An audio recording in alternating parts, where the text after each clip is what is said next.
संगम युग तमिल साहित्यकारों के सम्मेलन को, सभा को या मंडली को हम संगम कहते हैं। और तमिल साहित्यकारों ने पहली से लेकर के तीसरी शताब्दी के मध्य 3 संगम किए हैं और तमिल साहित्यकारों के इस संगम को पांड्य राजाओं ने संरक्षण दिया था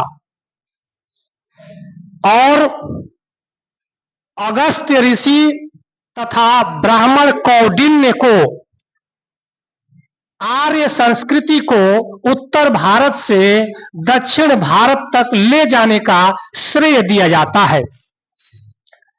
तमिल साहित्यकारों के इस संगम को पांड्य राजाओं ने संरक्षण दिया और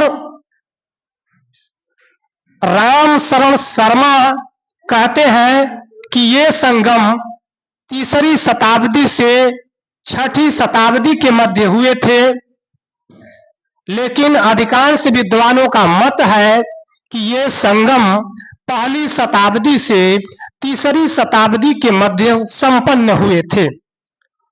साहित्यकारों की सभा को हम संगम कहते हैं। तमिल साहित्यकारों ने 3 संगम किए हैं और उनको संरक्षण दिया है पांड्य राजाओं ने। तो चलिए हम वार्ता करते हैं इन तीनों संगमों के बारे में। प्रथम संगम मदुरै में हुआ था और इसकी अध्यक्षता किया था अगस्त्य ऋषि ने। अगस्त्य ऋषि ने इसकी अध्यक्षता किया था। इसीलिए अगस्त्य ऋषि को आर्य संस्कृति को दक्षिण भारत ले जाने का श्रेय दिया जाता है। द्वितीय संगम का भी इन्होंने अध्यक्षता किया था, लेकिन इनकी मृत्यु हो गई और मृत्यु हो जाने के पश्चात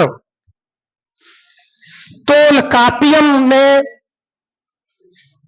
द्वितीय संगम की अध्यक्षता किया। द्वितीय संगम की अध्यक्षता तोलकापियम ने किया।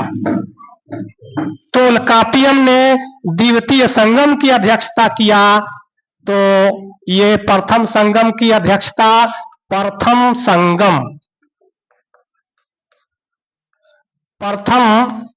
तमिल संगम जो है इसकी अध्यक्षता अगस्त्य ने किया था और यह मदुरै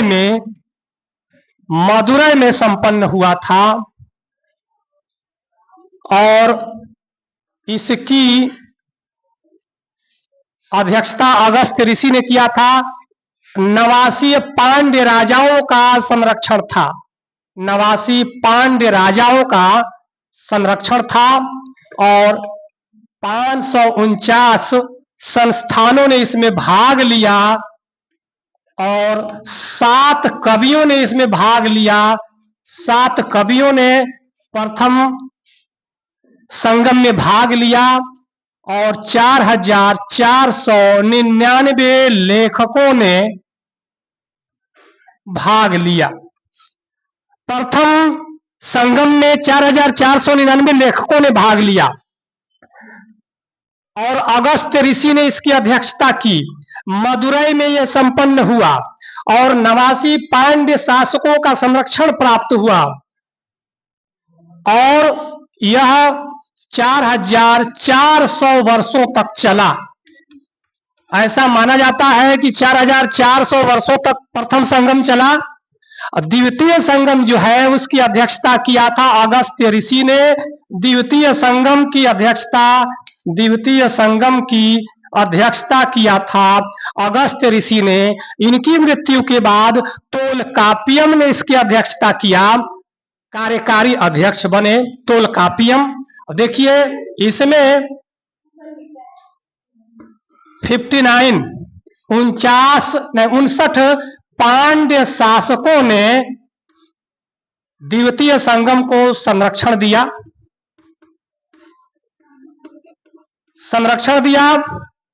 59 पांड्य शासकों ने और 49 संस्थानों के सदस्य, संस्थानों के सदस्यों ने भाग लिया और 3700 कवियों ने भाग लिया।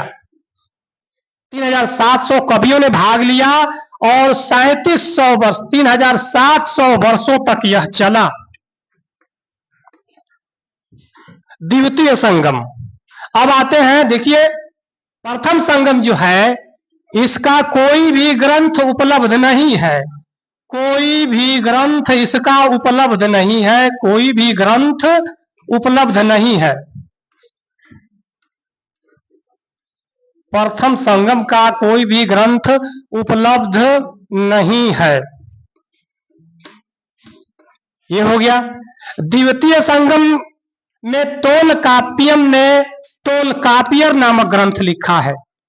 तोलकापियर,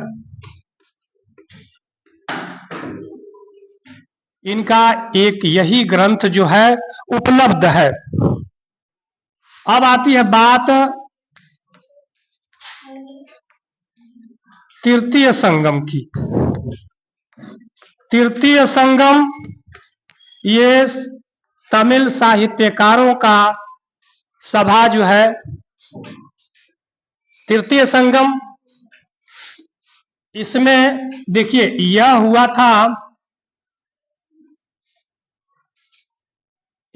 था मदुरई में। द्वितीय संगम हुआ था कपाटपुरम में। कपाटपुरम में यह हुआ था उत्तरी मदुरई में। यह उत्तरी मदुरई में हुआ था तृतीय संगम, और इसकी अध्यक्षता किया था नक्कीरर ने। नक्कीरर ने किया था तृतीय संगम की अध्यक्षता, और इसमें 49 पांड्य शासकों का संरक्षण मिला। पांड्य शासकों का संरक्षण मिला इस संगम में, और 49 संस्थानों ने भाग लिया और 449 कवियों ने भाग लिया।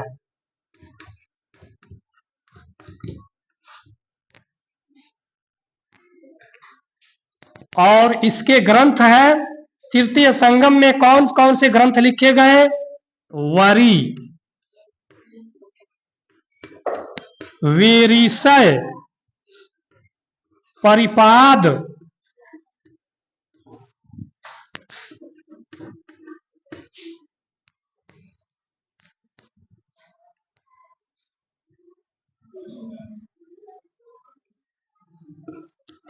पदितुपुत,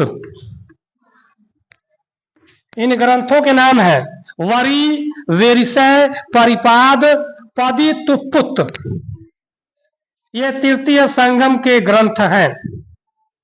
इस प्रकार से आपने देखा प्रथम संगम, द्वितीय संगम और तृतीय संगम। तो प्रथम संगम और द्वितीय संगम के अध्यक्ष थे अगस्त्य ऋषि, और तृतीय संगम के अध्यक्ष थे नक्कीरर, और द्वितीय संगम में तोलकापियर ग्रंथ लिखा गया है, और तृतीय संगम में वरी, वेरिसय, परिपाद, पदितुपुत इत्यादि ग्रंथ लिखे गए हैं। अब हम बताते हैं, संगम युग में चावल की, जो चावल खाद्यान्न है, सबसे प्रमुख खाद्यान्न हुआ करता था। संगम युग में धान, गन्ना और राई की खेती होती थी, ये प्रमुख था। और संगम युग में बहुत से कवि हुए हैं, लेकिन 2 प्रकार के काव्यों की रचना हुई है। एक है अकम काव्य,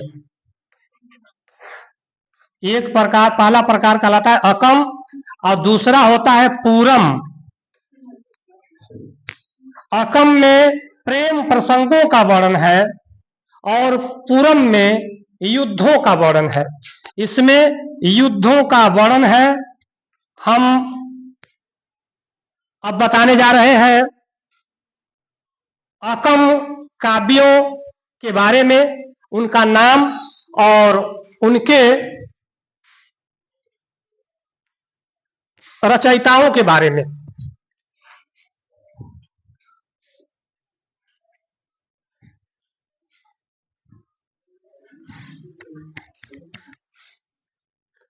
पहले कवि हैं इलांगो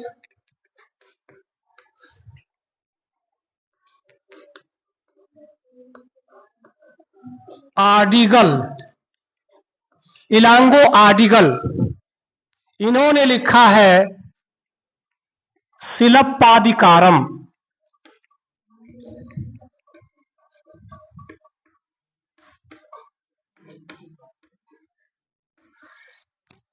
इलांगो आडिगल ने शिलप्पादिकारम लिखा है। शिलप्पादिकारम का मतलब है नूपुर, यानी होता है पायल। नूपुर की कथनी, नूपुर की कहानी है, इसका अर्थ होगा नूपुर की कथनी, पायल की कथनी, यानी पायल की कहानी कथा कही गई है। इसमें कावेरी पत्तनम के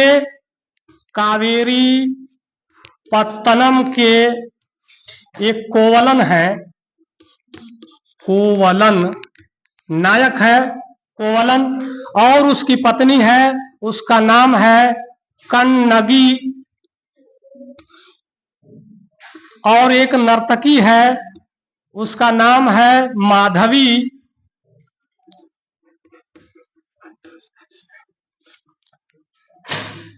इनके बीच की प्रेम कथा का वर्णन है।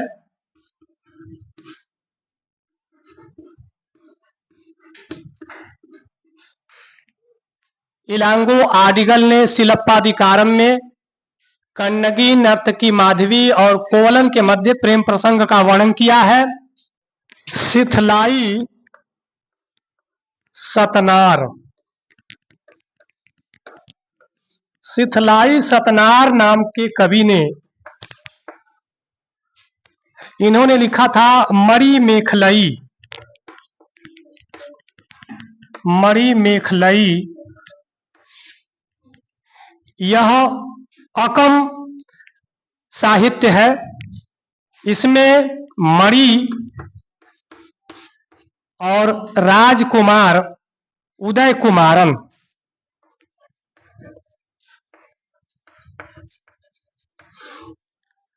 इन दोनों की प्रेम प्रसंग का वर्णन है। सिथलाई सतनार में मणि जो है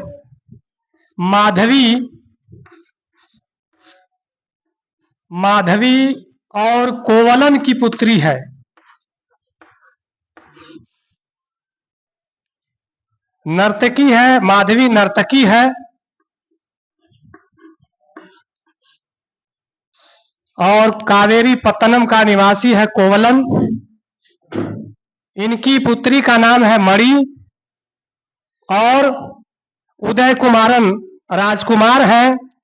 इनके मध्य सिथलाई सतनार ने मणि मेखलई में प्रेम प्रसंग का वर्णन किया है।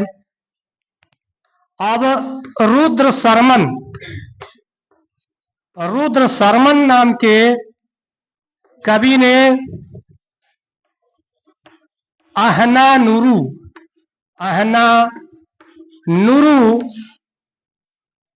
काव्य ग्रंथ लिखा है, और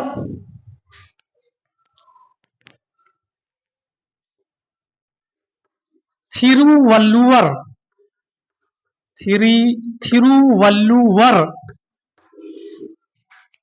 ने दो काव्यों की रचना किया है। एक है तिरुकुरल, त्रिकुरल और दूसरा है कुराल।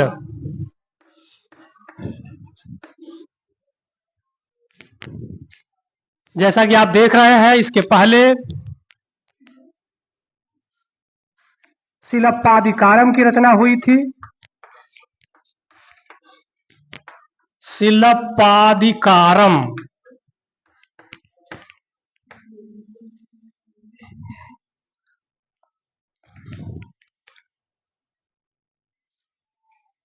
और इसकी रचना किया था आर्डिगल ने।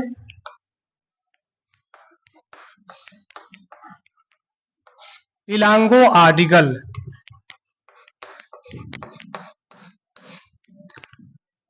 ये संगम युग के साहित्यकार हैं। ये जितने भी साहित्यकार आप देख रहे हैं, दक्षिण भारत के तमिल साहित्यकार हैं और इनकी रचनाओं का नाम है, और मैंने बताया आपको तमिल साहित्यकारों की जो रचनाएं हैं मुख्यतः दो भागों में बांटा गया है। एक होता है औकम, इसमें प्रेम प्रसंगों का वर्णन है, और दूसरा है पूरम, जिसमें हम वर्णन करते हैं, यानी कवियों ने वर्णन किया है युद्ध का, युद्धों का वर्णन किया है। और इन संगमों को आयोजित करने में पांड्य राजाओं ने संरक्षण दिया था। और तीसरा जो संगम है, तीसरा संगम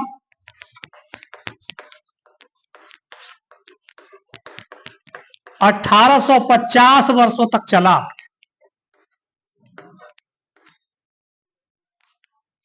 तीसरे संगम का समय जो है 1850 वर्ष है, और इसके अध्यक्ष थे नकीरर, अध्यक्ष नकीरर थे। यही बताना था। संगम युग में चेर शासक हुए हैं नेदुनजेरल। नेदुनजेरल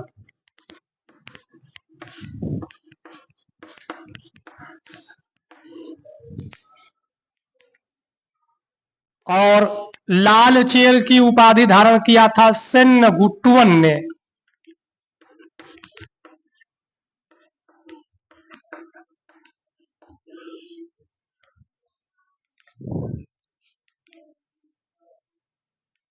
और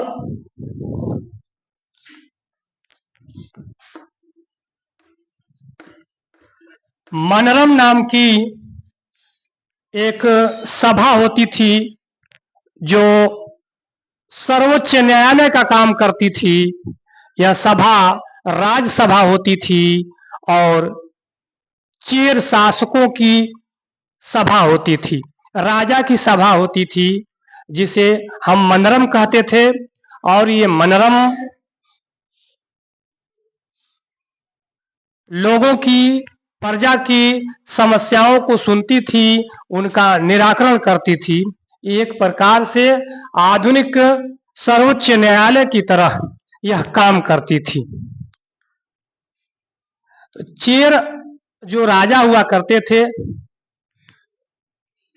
उनका और चोल राजाओं का और पांड्य राजाओं का इन संगम साहित्यों में वर्णन है।